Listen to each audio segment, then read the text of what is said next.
In a change to the advertised programme, on BBC4 now, Arena looks at the subject of landscape photography through the lens of one of its more controversial proponents.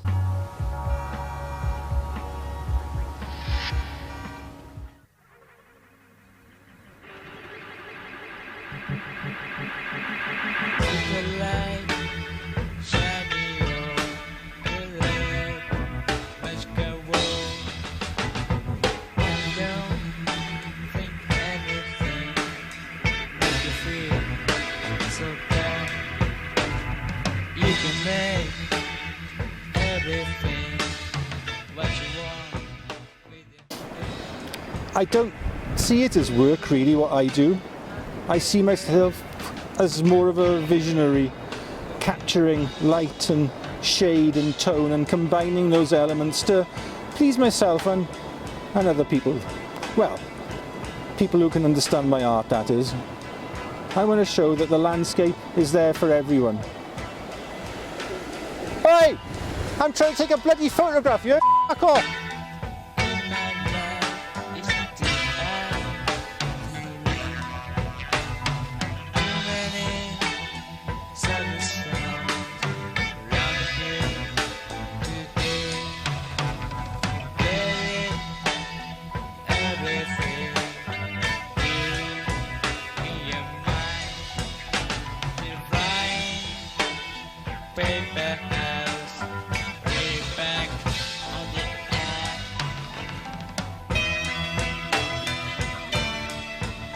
Landscape photography. Art or just a pretty picture? And the photographer, an artist, or in these days of digital photography, artificial intelligence and manipulation of any kind of image, is he just a technician who pushes a button? I'm Antoinette Dubois, artist and documentary filmmaker. In order to answer some questions about this genre, I've spent the last week with outspoken and controversial photographer Nick Rees, who calls himself During the Meanwhilest. My first question was, why that name? Well, it's what my parents put on my birth certificate, it's no secret. No, I meant your nom de plume, your alias, During the Meanwhilest. Ah, During the Meanwhilest, well, what's in a name?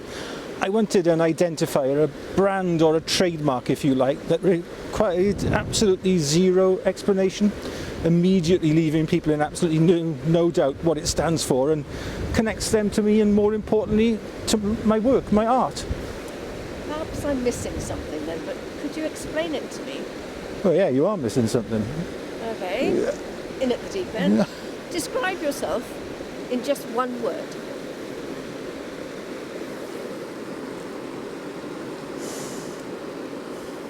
Just one word. Photographic genius.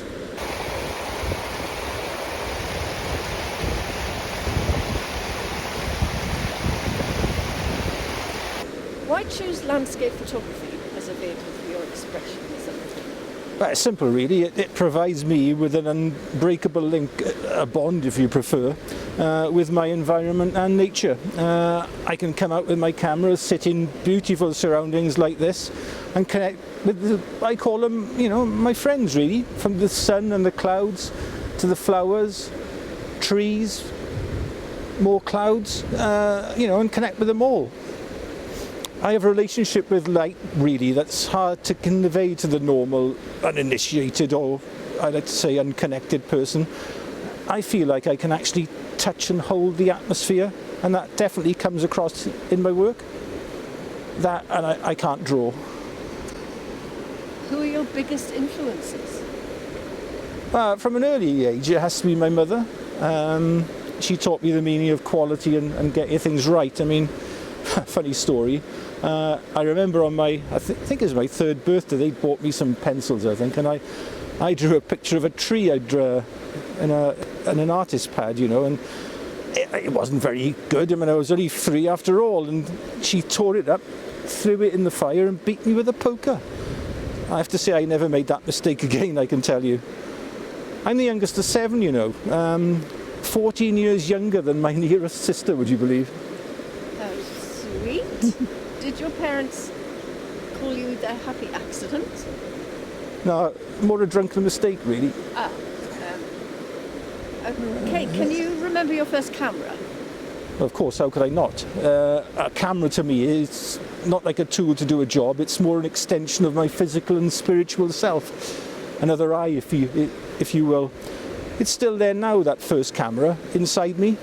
A part of me, well, not actually inside me, but it's a part of me, just like every other camera and lens I've owned.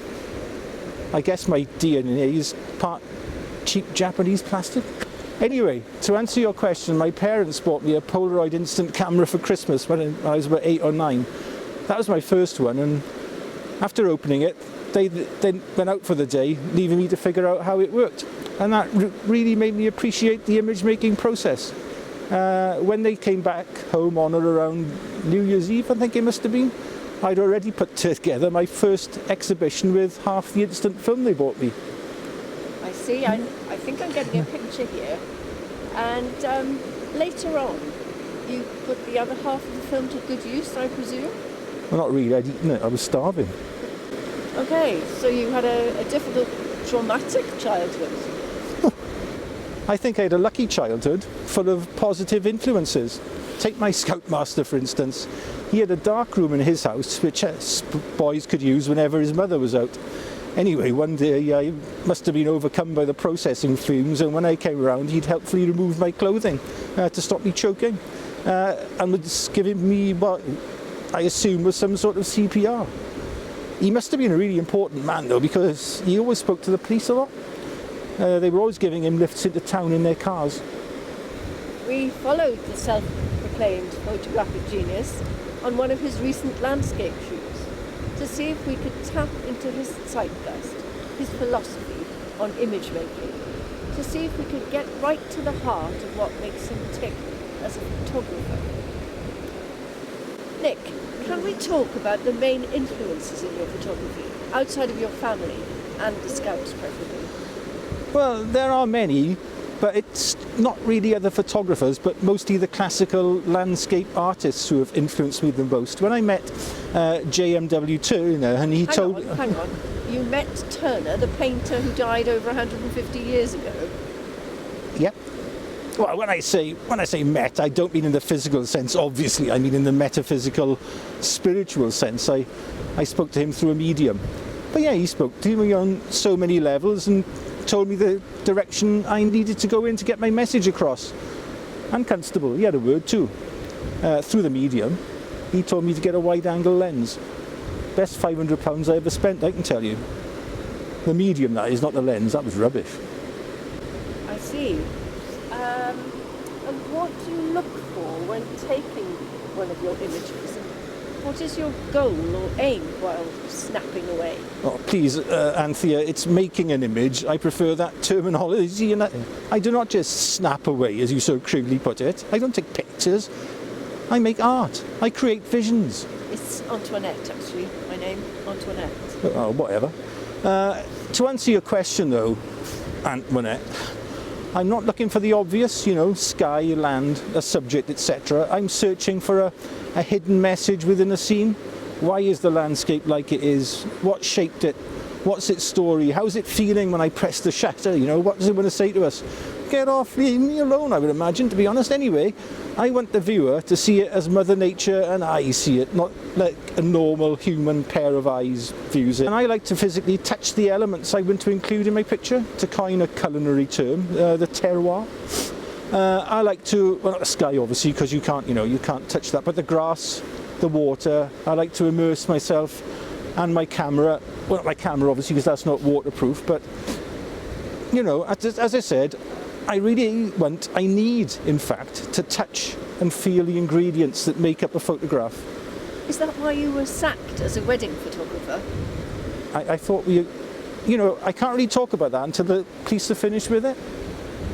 It was a little bit of a misunderstanding, really, anyway. But to return to my philosophy, if I may, then yes, I think of myself less as a photographer and more as one of the great landscape painters, only instead of brushes and a canvas, I've got my lenses and one of my many cameras to paint my version of the landscape. But can I be honest with you? Lately, I've been comparing myself less to the painters and more to the great songwriters of our time, like Lennon and McCartney, Jagger and Richards, Roger and Hammersmith. I think you mean Hammerstein. Yeah, her as well. But my work isn't just verse, chorus, verse, chorus, verse, chorus, verse, chorus, you know, Cat Stevens. It's more like a symphony. I'm not, well, forget McCartney, actually. I'm more like Mozart, I think, a sort of hyper-talented genius, really. I meld the old and new, like Lennon and Mozart. There we go. Imagine what they'd have turned out. We all live in a yellow violin. Ringo Starr wrote Yellow Submarine. Anyway, it's just like it all comes so easily and naturally to me. I breathe it all in, mix it in my head, and then press the shutter, transferring all I've gathered up onto my camera's sensor, baking or moulding all those disparate elements into one final cohesive image, my own Lieutenant Pepper. Mozart had his harpsichord, I've got my 10-stop filter. Same thing, really. Look, I know to the normal person it's complex, but to me, yes, it's complicated, but because I occupy a higher intellectual platform than most, it's simple in the same breath. In fact, I like to call it a term I've invented called simplicated. Neil Sedaka, there's another one. I've got a Nikon camera, moving on, take a photograph. Moving on. Your work has been widely criticised, with observers calling it naive, childlike and pointless. Many of your images have been described as like a nursery school pupil's interpretation of the world. What? Another wrote, during the mean whilst, and what's through that way work, can be categorised as at best average and at worst pointless. It offers nothing to photography, the landscape genre, or to art as a whole. What would you like to say to those critics? Well, look, it's easy for someone who's never even picked up a camera to sit behind a desk at home, you know, type away, having a go without any knowledge of the hours of graft it takes to craft a photograph. But these are the words of Charlie Waite, a renowned award-winning landscape photographer, and Thomas Heaton, a hugely respected master in this field. Award-winning? I'll tell you about something about one man's award, right, is another man's, you know, pointless. Childlike. Really? Who said average, though? Heaton? Oh, yeah. I thought so. You know all about average, him. Moving on again, your latest exhibition, Blocks, is simply 7 images, each a block of a single vivid colour. What was your thinking behind that? Oh, easy. The landscape is made up of colours. Oh, well, at least 20, isn't it? And I wanted to distill that right down to its base ingredients. So there are blocks of red, blue, green, and the others. It was at the Peloton just this last October, yes? That's quite an iconic Parisian venue. Actually, it was the Parrot in North Wales. Upstairs, they got a function room there. Anyway, wherever it was, amateur Oh, lovely pint of Stella there as well. Look, that exhibition took hours to put together. Minutes of hard graft went into that. And I think it showed in the reviews. The mighty honoured observer, no less, says it is like nothing they'd ever seen before. And you should have heard what the Gwynedd Gazette had to say about me. An enigma. Fancy that, me, an enigma. Amateur photographer described it as like looking at a poor man's Dulux paint colour chart. I'm more of a Crown or Sanderson man, but each to their own. Basic images from what can only be described as a less than basic, talentless photographer. And they finished their review with, avoid at all costs. Amateur photographer? I'll tell you something about that magazine, yeah? It's a magazine for perverts, for a great big team. Have a love, oh baby, we'll travel. Have a love, oh baby, we'll travel. I said if you need a loving, then I'll travel. Yeah, I travel from Maine to Mexico just to find a little girl that loves me so. No matter where I'll be, I'm looking for a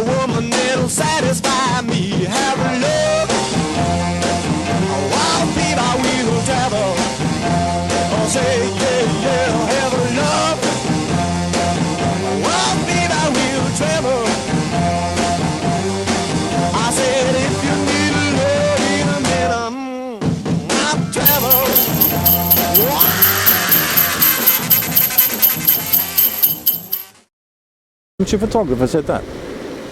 It did. I'll tell you something about amateur. It's just for perverts magazine, that is, full of great big tits.